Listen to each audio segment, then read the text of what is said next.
examination of businessman Mr. Alfred Agbesi-Woyome in the 51 million Ghana cedi case begins. 2 people feared dead with unspecified number trapped in a mining pit at Petinsa near Konongo in the Ashanti region. 5th anniversary of the passing of former President Professor John Evans Atta Mills. Good evening, welcome to Ghana Television. This is News Hour live on GBC24 and GTV. I'm Thelma Taki. My name is Shirley Annan. The Supreme Court has ordered businessman Mr. Alfred Agbesi-Woyome to furnish the registry of the court with details including the house number of his Abelemkpe property in Accra by the close of business on Friday this week. Mr. Woyome told the court during his first oral examination by the Deputy Attorney General, Mr. Godfred Odami-Yeboah, that the Abelemkpe property belonged to his junior brother who lives outside the country. The oral examination was to determine how embattled businessman Alfred Agbesi-Woyome would be able to pay up the money owed the state.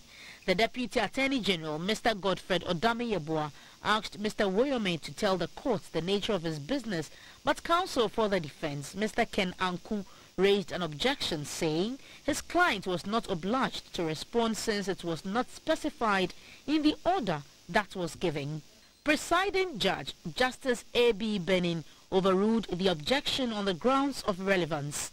In his response, Mr. Woyome told the court that until his arrest and prosecution in 2011, he was into sourcing of finances for projects which were mostly government-owned, and he was also one of the directors who introduced Red Bull energy drink into the country and West Africa. He added that he has not done any business since his arrest due to legal battles for the past 7 years. Mr. Woyome was questioned about 2 of his companies, AAW Management Consultant Services Company Limited, which was registered in 2016. Mr. Woyome told the court he could not remember when the company was registered, but it is likely it was registered a year ago. The Attorney General tendered in a document to prove that the company was incorporated in 2016. The AG put to Mr. Woyome that he lied to the court about not doing any business since 2011. On Anato Holdings Company Limited, Mr. Woyome stated he was a director, an executive board chairman and a shareholder and not the sole owner, as the AG told the court. He asked about his percentage of shares in the company. Lawyer for Mr. Woyome, Mr. Kenanku, raised an objection telling the court it was a violation of his client's privacy. Justice Benning overruled, saying the company is on public record. When questioned about his residency, Mr. Woyome told the court that he and his family own and live in the house at Kokomlemle, but his Abelemkpe residence belongs to his junior brother who resides in the United States of America. The Attorney General said Mr. Woyome owned the property and prayed the court to let Mr. Woyome provide documents on the property to the court. Justice A.B. Benin asked that the documents be made available to the courts by Friday. The case has been adjourned to 2nd October 2017. Ghana's Electoral Commission has been caught in a web of accusations and counter-accusations ever since the President, Nana Akufo-Addo, was petitioned to remove the EC boss from office. While some staff are pointing fingers at the chairperson of the Electoral Commission, Madam Charlotte Osei, for breaching procurement laws, she, on the other hand, accused her 2 deputies, Madam Georgina Opokwa-Mankwa and the Deputy Commissioner for Operations, Mr. Amadou Sule, for financial impropriety. The head of the Electoral Commission, Madam Charlotte Osei, in one of her responses said the Deputy Chairperson for Operations, Mr. Amadou Sule, collected funds above 6 million Ghana cedis in cash from some political parties for the organization of party primaries without recourse to the structures of the Commission and without the involvement of the Finance Department of the Commission. This apparently hasn't gone down well with the Deputy Commissioner. In his rebuttal, The Deputy Commissioner in charge of operations at the Electoral Commission, Mr. Amadou Sule, says he is seeking advice from his lawyers over the corruption allegations leveled against him by the chairperson of the commission. The flag bearer of the All People's Congress, APC, Hassan Ayariga, has also waded into the controversy. He has called for the immediate suspension of the chairperson of the Electoral Commission and her deputy commissioners. His view is born out of the fact that the EC boss and her two commissioners have demonstrated that they lack the credibility to run the institution. The Member of Parliament for Yilo Krobo, Mr. Magnus Kofi-Amoate, has said the fight between Madame Charlotte Osei and some of her deputies is unfortunate and also eroding public confidence in the institution. Therefore, the matter must be dealt with quickly. Meanwhile, a former executive director of the Ghana Integrity Initiative, GII, Mr. Vitus Azim, has called for thorough investigation into the activities, accusations, and counter-accusations between the chair of the Electoral Commission and her deputies, as well as some staff of the election management body. It is worthy of note that Madame Charlotte Osei has denied any acts of fraud or financial malfeasance against her, and rather counter-alleged fraud and corruption against her accusers. 2 people are reported dead and unspecified number trapped in a mining pit at Petinsa near Konongo in the Ashanti region. GBC24's Nicholas Osei-Wusu says efforts are underway to retrieve those still trapped in the pit. The incident, which occurred last night, comes on the heels of a similar one that claimed several lives at Pristia in the western region a couple of weeks ago. The tragic incident occurred around 3 a.m. on Monday when the illegal miners went into the trenches to look for gold. Reports say the miners, in an attempt to evade the security task force against illegal mining in the area, decided to go into the pit in the night. But unfortunately, the mining pit caved in on them, leaving 2 people dead with several others injured, with an unknown number of people still trapped. The Petriansa incident comes on the back of another tragedy weeks ago in Pristia in the western region, which killed close to 14 people. The 2 incidents come at a time government and the media coalition against Galamsey have stepped up efforts to clamp down on illegal mining. The government last week deployed more than 400 personnel from the Ghana Armed Forces and the police service to end the activities of illegal mining in mining communities. The activities of illegal miners have led to the destruction of Ghana's forest reserves and many water bodies. The Kumasi Metropolitan Assembly has embarked on a tree planting exercise along the principal streets of Kumasi. The exercise, which falls under the Greening Ghana campaign, seeks to restore wildlife habitats and forest reserves.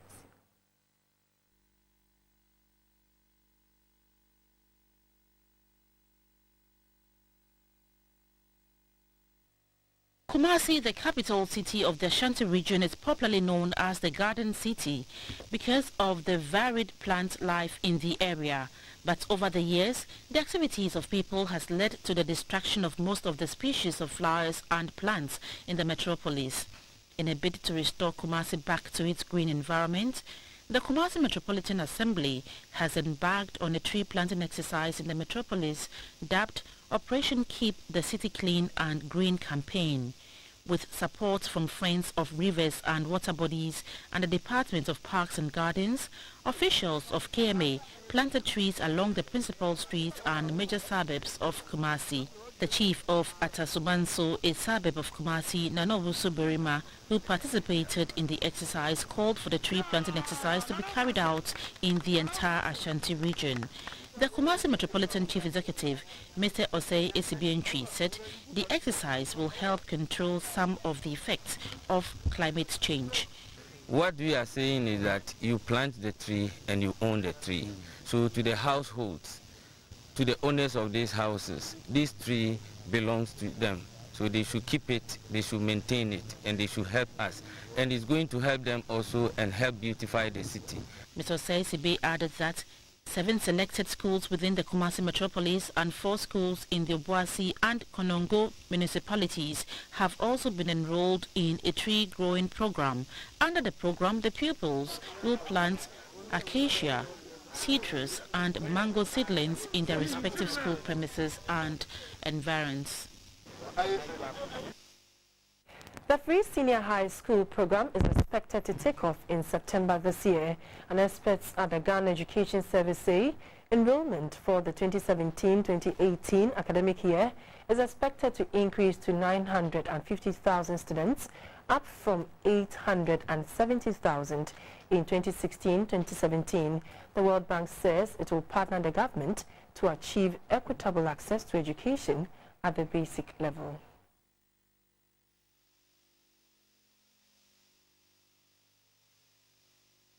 Ghana has been among the leading countries in the sub-region that is committed to supporting public education. Over the past 2 decades, access at basic education levels has significantly improved. However, there are still about 450,000 children out of school.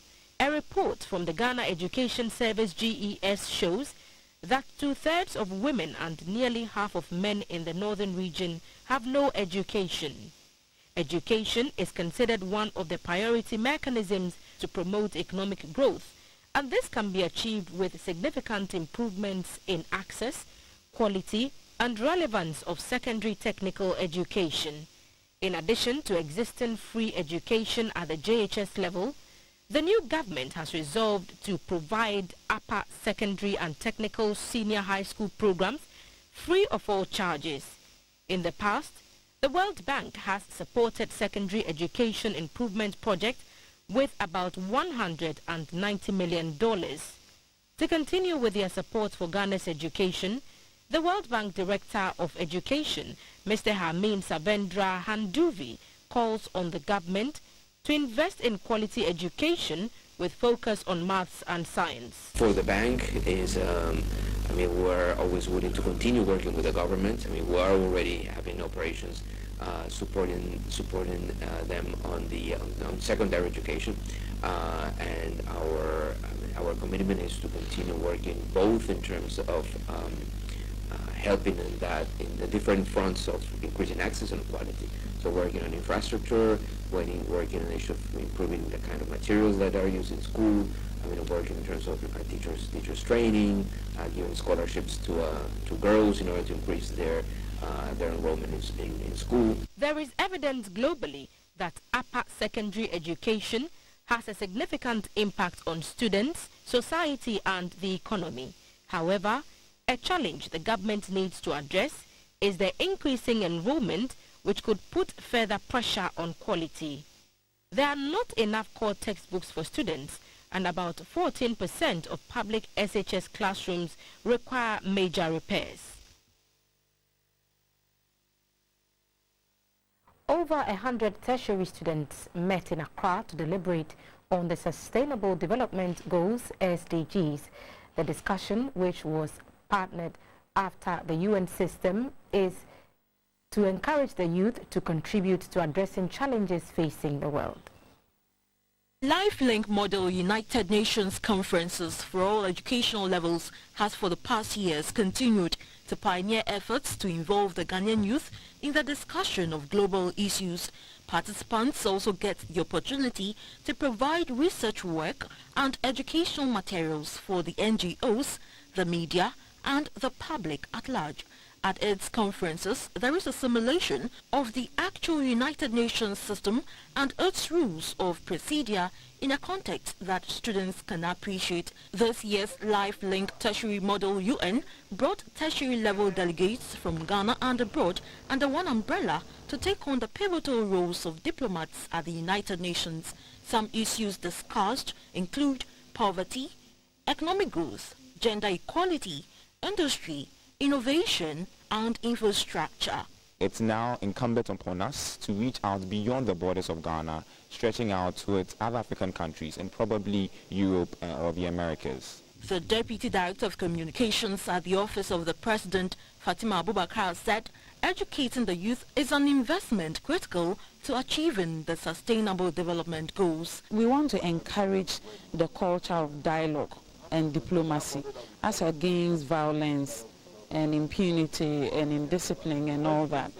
And you need to encourage people to be confident and to find their voices and to be able to challenge the status quo. According to the Deputy Chief Executive Officer at the National Youth Authority, Mr. Richard Obeng, increasing productivity of the nation is largely dependent upon harnessing the potential of the youth. With this kind of exposure, the youth here come to the understanding that we live in an interconnected world and that whatever happens in other countries have some repercussion or implication for the way our lives would run. At the end of the 3-day conference, the delegates will come out with a draft resolution on poverty eradication, clean water and sanitation, and gender equality, among others.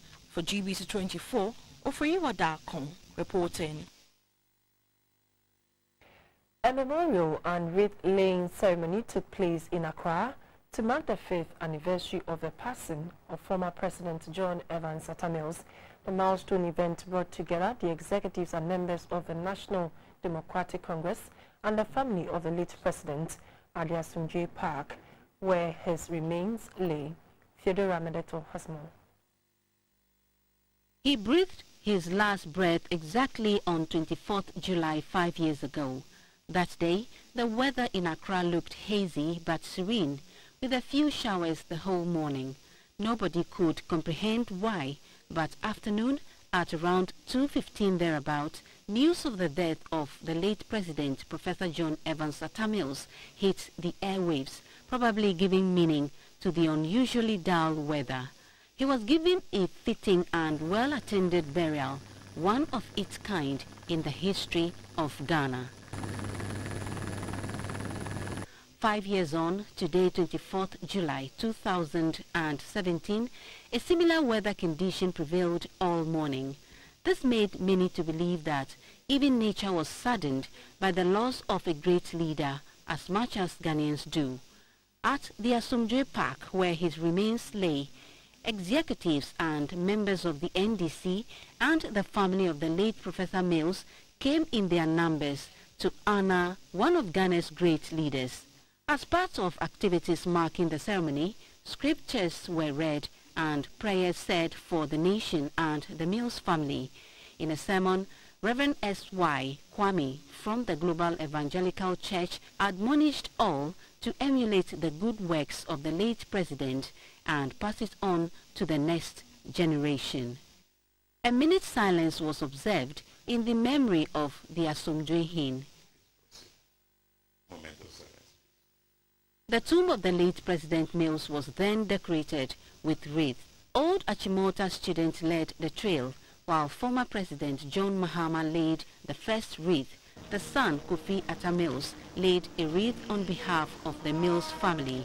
The national chairman of the NDC, Mr. Kofi Pothofi, laid one on behalf of the party. One was laid on behalf of the Kuku Hills fraternity, and one was also laid by members of the then Presidential Press Corps.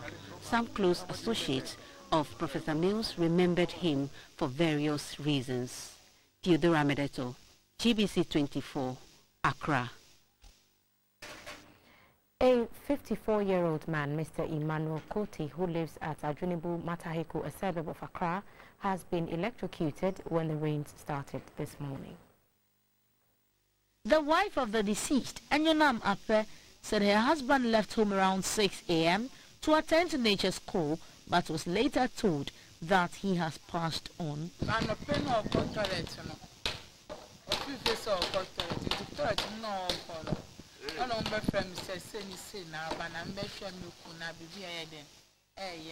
An eyewitness, Mr. Fifi Kujo, blamed the death of Mr. Kote on coming into contact with a container which has been electrified. Yeah, that's it. Not knowing notification.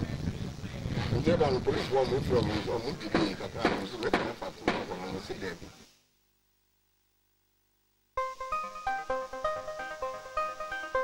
Still ahead in this package of news are, the Bank of Ghana reduces the monetary policy rate from 22.5% to 21%.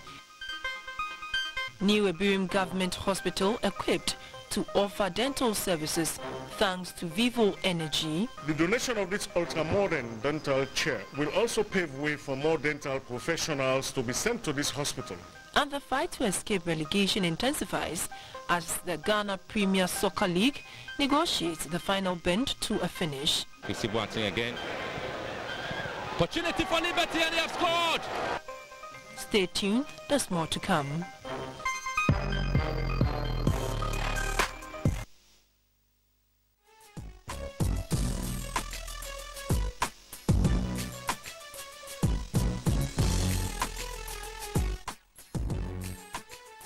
Hello, good evening and welcome. Good to have you join us for the business segment of the news. I'm Dorothy Ajimai. The Bank of Ghana has reduced the policy rates to 21% from 22.5%. The Governor of the Bank of Ghana, Dr. Ernest Addison, said the reduction is due to the current fall in the rate of inflation. He said barring any hitches, the current monetary policy and exchange rate stability would ensure price stability. From 13.7% in April 2017, core inflation fell to 13.3% in May and further to 12.8% in June. The results of the latest surveys conducted by the bank pointed to further decline in inflation expectations. These trends in headline, core, and inflation expectations suggest dampening of underlying inflation pressures. And the pace of disinflation is consistent with the latest forecast results, which show an unchanged inflation forecast horizon since the beginning of the year. Inflation is therefore expected to continue on its gradual deceleration path towards the medium-term target of 8 plus or minus 2% in 2018. Now to the Volta region, where the Electricity Company of Ghana is undertaking electrical network and system interventions at the cost of about $40 million US. This, according to the Managing Director of the ECG, Mr. Samuel Boachiapia, is to improve operational efficiency and reduce system losses in the region. The installation of the new primary substation at a cost of 15.2 million Ghana cedis means there is an increase in transformer capacity to serve Hohoe and its environs, which constitutes the Volta North. This, according to the company, makes it possible for customers to enjoy uninterrupted power supply in the event of a fault with one of the transformers. Prior to the installation of the new primary substation, the Volta North was being fed by a single substation since 2008. The Volta Regional General Manager of the Electricity Company of Ghana, Mr. Joseph Mensah Forson, said with the increase in transformer capacity, more communities can be connected to the national grid. He also assured of improved customer delivery. The general manager of the company, Mr. Samuel Boachiapia, said ECG is undertaking electrical network and system interventions to the tune of about $40 million US in the Volta region. According to him, the exercise, which is from the company's internally generated funds, is to improve the overall operational efficiency and reduce system losses in the region. ECG is undertaking some strategic measures to ensure losses are reduced within its network. These measures include effectively undertaking customer education on ECG billing operations in the various districts and revamping the revenue protection unit to maximize revenue collection. The Volta Regional Minister, Dr. Archibald Lecha, assured the people of the region of government's commitment to creating an enabling economic environment, especially in the power sector, to attract investors into the region. The new primary substation replaces an old one.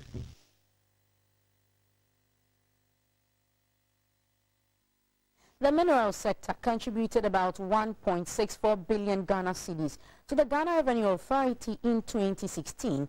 This represents a 15.8% of the GRA's total direct taxes in 2016. This was reviewed by the Chief Executive of the Ghana Chamber of Mines, Mr. Suleiman Koni, when members of the Chamber interacted with the media at Koforidua in the Eastern region. The Ghana Chamber of Mines was established to represent the collective interests of companies involved in mineral exploration, production and processing in the country. The annual media interaction by the Chamber was to equip the media with facts on mining and also educate journalists on mining regulations, mineral deposits in Ghana, as well as industries out 10.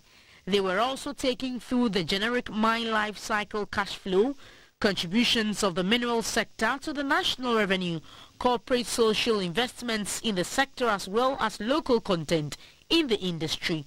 It was announced during the discussions that producing members of the chamber returned $2.3 billion, representing 71% of the minerals revenue of $3.2 billion through the Bank of Ghana and commercial banks.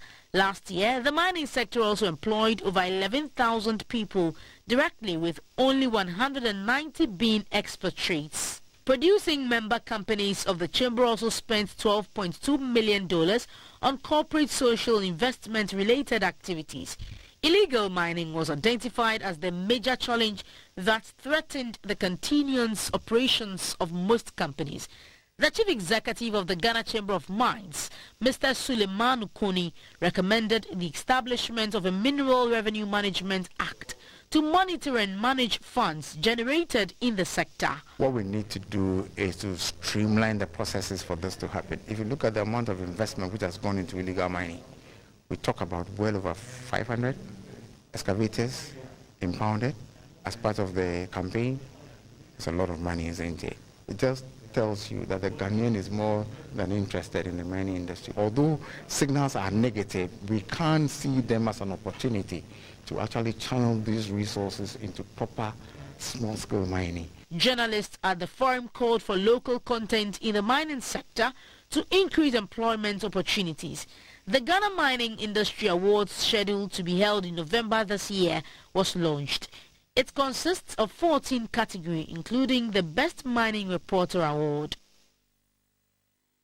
You're watching News Hour, and this is the business segment. On the interbank market today, the dollar is trading at 4 cedis 34 pesos, with the pound sterling pegged at 5 cedis 67 pesos. The euro is also selling at 5 cedis 9 pesos.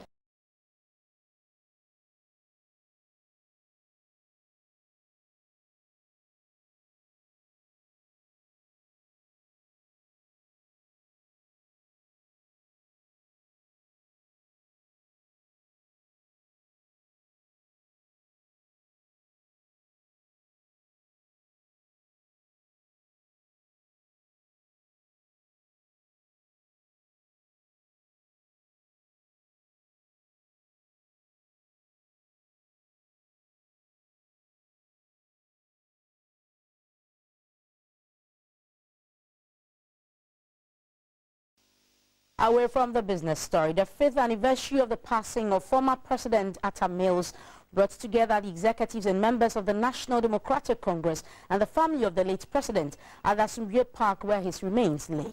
They shared fond memories of the late president. Of activities marking the ceremony, scriptures were read and prayers said for the nation and the Mills family. In a sermon, Reverend S.Y. Kwame from the Global Evangelical Church admonished all to emulate the good works of the late president and pass it on to the next generation. We all agreed, in fact, then the whole of Ghana agreed in those tributes that he was a political leader of a kind who believed that all Ghanaians are brothers and sisters, irrespective of gender, creed, or political persuasion. And one who believed that without God, we cannot succeed as a nation. He instituted or revived the National Week of Prayer and Repentance and charged the religious leaders to champion it. May I ask the religious leaders whether we are still championing it?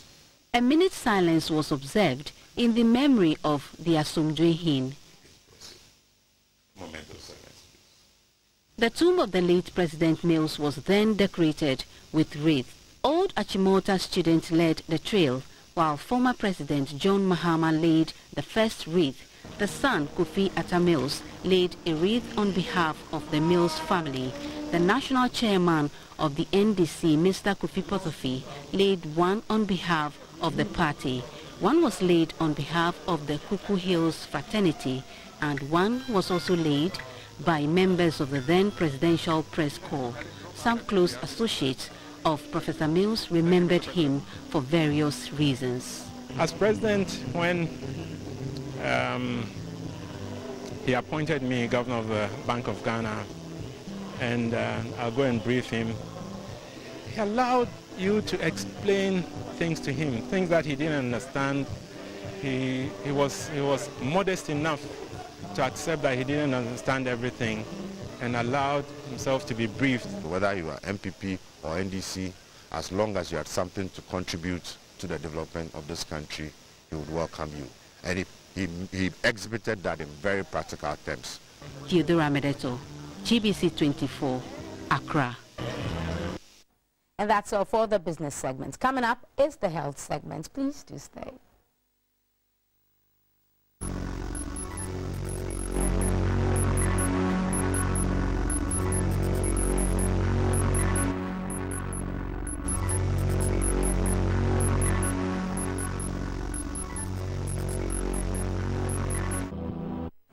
Thanks for staying with us. Residents in the New Ibrim in the Brim North District of the Eastern Region will no longer travel long distances to Kwewu ATBA for dental services.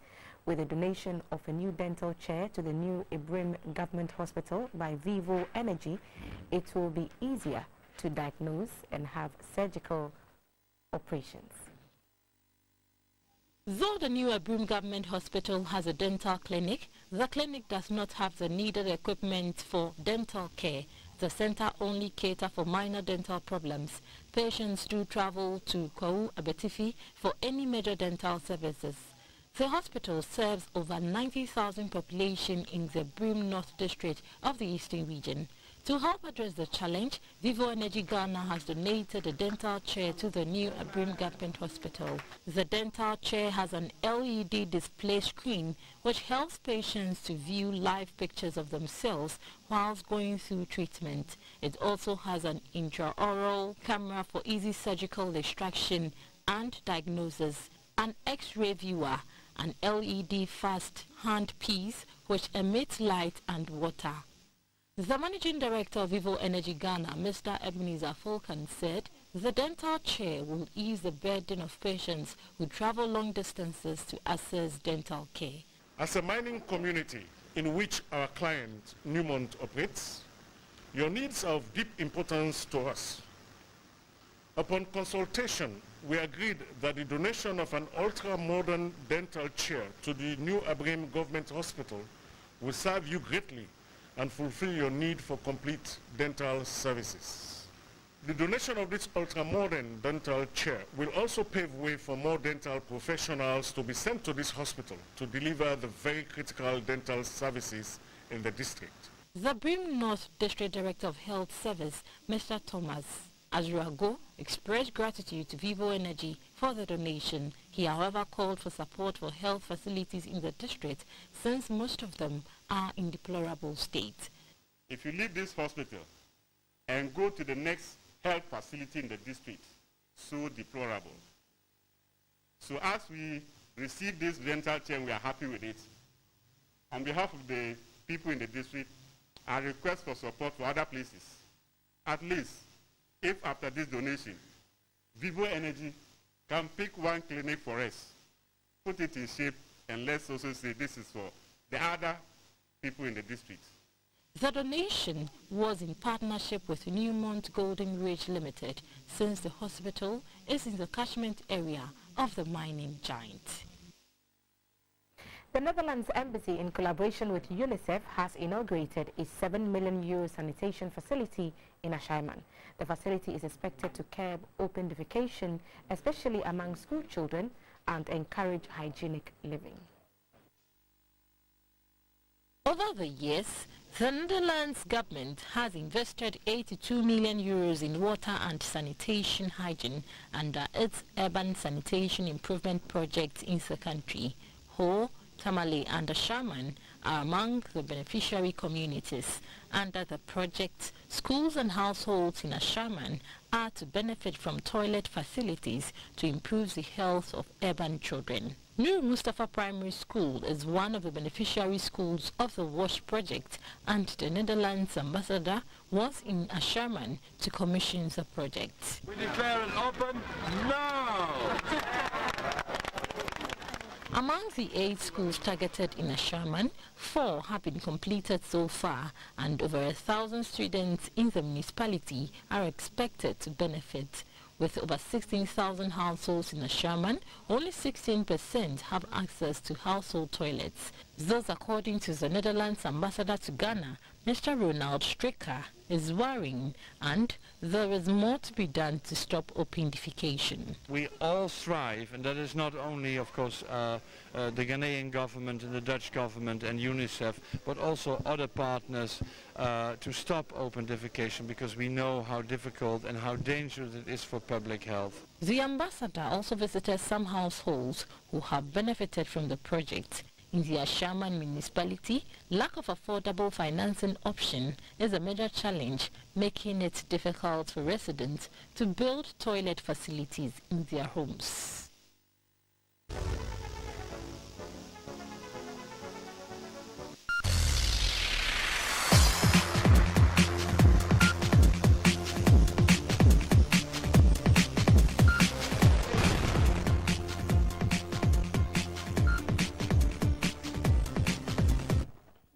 Good evening, let's talk sports. I'm Theophilus Sampa, kicking off for the footballing note, where as the Ghana Premier League negotiates the final bend to finish, the relegation fight is getting some attention. Bolga All Stars, Accra Great Olympics, Ash Gold of Obuasi, Tema Youth and Dansoman Liberty Professionals are the teams in the thrones of relegation. Napoleon Atikuto reports. It is now a settled issue that the debutants of the Ghana Premier League GPL, Bolga All Stars, are heading back to the wilderness. The Upper East club has bagged just 12 points in the tall list of matches played so far. They are now relegation certainties. With the exception of bringing the Upper East region into the frame, the Bolga lads have had a rough ride. It was more about having no fairy tale story than a baptism of fire, since they started well and fizzled out later. Well, again, directed, and the goal comes in here. And who else? Benjamin Arthur. He scores for Great Olympics. Accra Great Olympics is one of the traditional clubs in Ghana soccer that had lacked luster since the 90s. That Great Olympics, once the star-studded team are struggling, highlights the changed chemistry of Ghana football. Former soccer greats like Dan Foster, Abdulaziz, Abu Moro, Isaac Akwe, Peter McLean, Ben Kaide, Francis Kumi, among others, must be writhen in pain to see Great Olympics lying second from bottom. For Olympics to escape relegation, they must win all their remaining matches, or at least notch vital draws. Ashanti Gold once had a poor run in the league, but did well to stay in the league and followed it up with a championship staff. Losing at home to Elmina Sharks recently is indicative that the Obuasi team is treading a tortuous path to recovery. They are capable of surviving though. Kisi Boateng.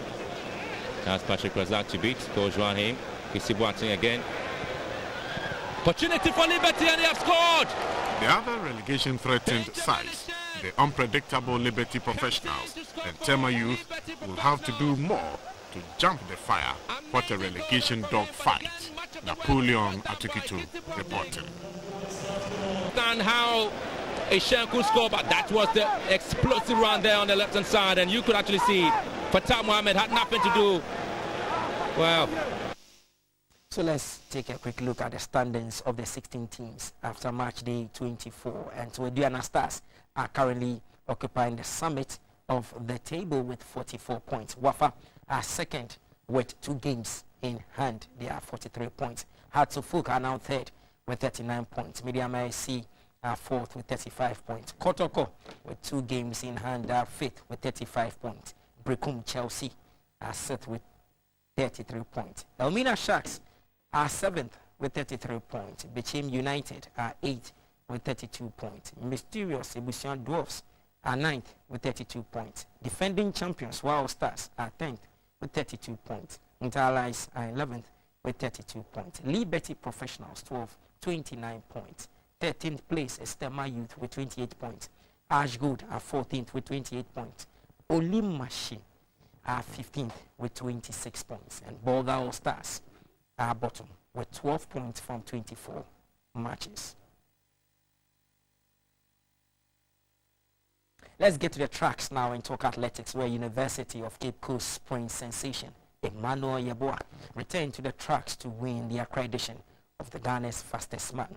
He won with a time of 10.18 seconds, beating Shadrach Opoku Ajiman and highly favored Desmond Ayi of the University of Ghana Legon in the final.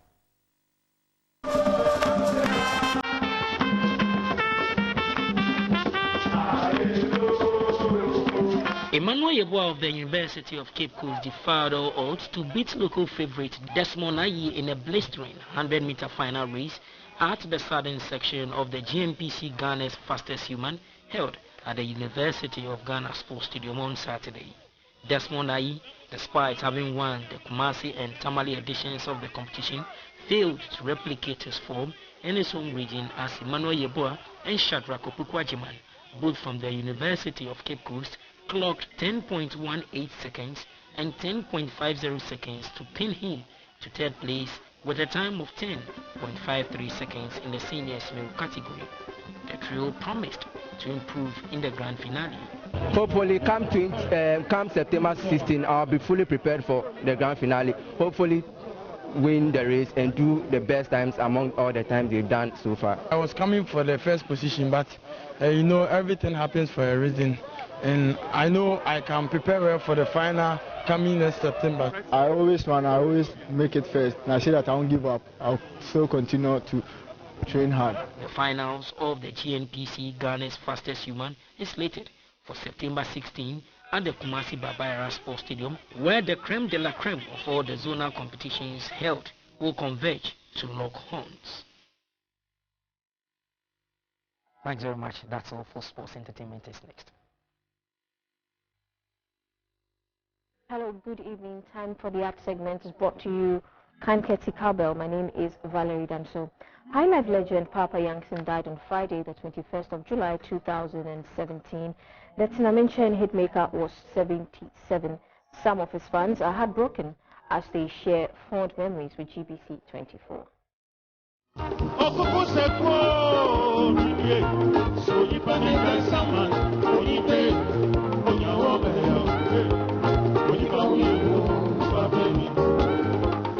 Benjamin Papa Kofi Yankson was born June 22, 1944 at Winneba. He landed his first music contract during his mother's home. After he left the Takoradi Methodist School, he enrolled in the Hantaman Secondary Commercial School, where he studied and obtained a certificate in stenography. In 1975, he enrolled at the National Academy of Music, Winneba, to read a diploma program in music, after which he took up a job as the music organizer at the Garrison's Education Unit, Bermaka, in Accra, where he worked from 1982 to 1991. Papa Yankson joined the Western Diamonds Band in 1991. The entertainment team of GBC24 spoke to Mr. Musa Rahman, the late Papa Yankson's marketing manager. In the castle, my task of Yen is okay. I think Yen is a serious or Papa Yankson. Also, a music teacher. Serious, so it's a big loss to Ghana. A very big loss to Ghana. He thrilled music lovers for decades with his songs.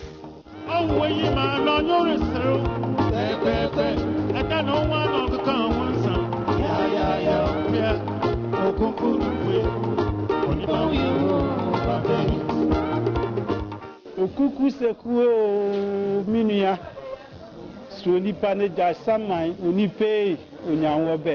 Some years back, as for that time, Papa Jansen too came here, and we were all even joking with him. In fact, it was a marvelous situation at that time. We were all very happy to see him. That was the first time I saw Papa Jansen. David Otahunarako. Ebe, Otahunarako. As you walk away. At the man. So then my young Ayana, and maybe they can was somewhere. Some more dopa, my other Majimi. Although the legendary highlight musician has departed, his music lives on.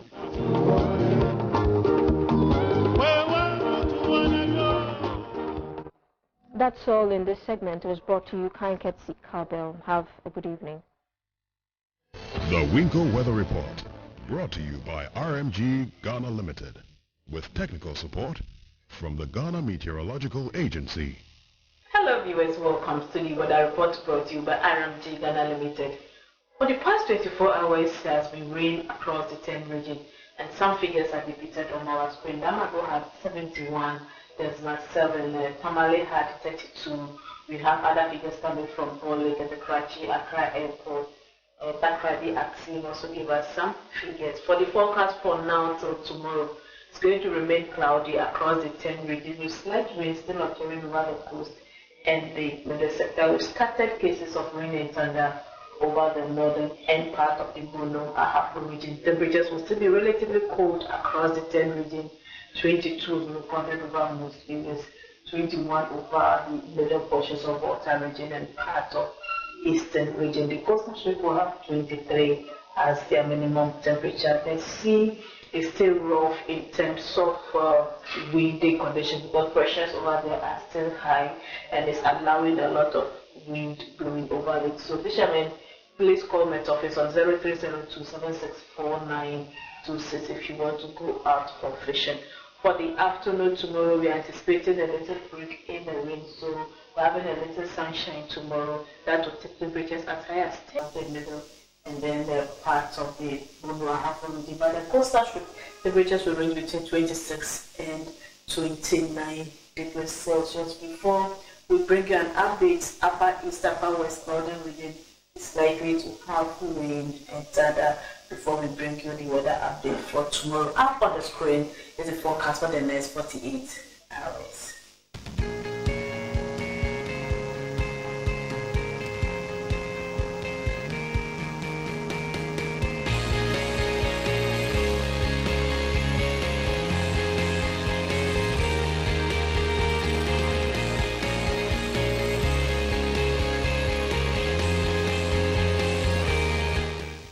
That's it for today. See you same times tomorrow.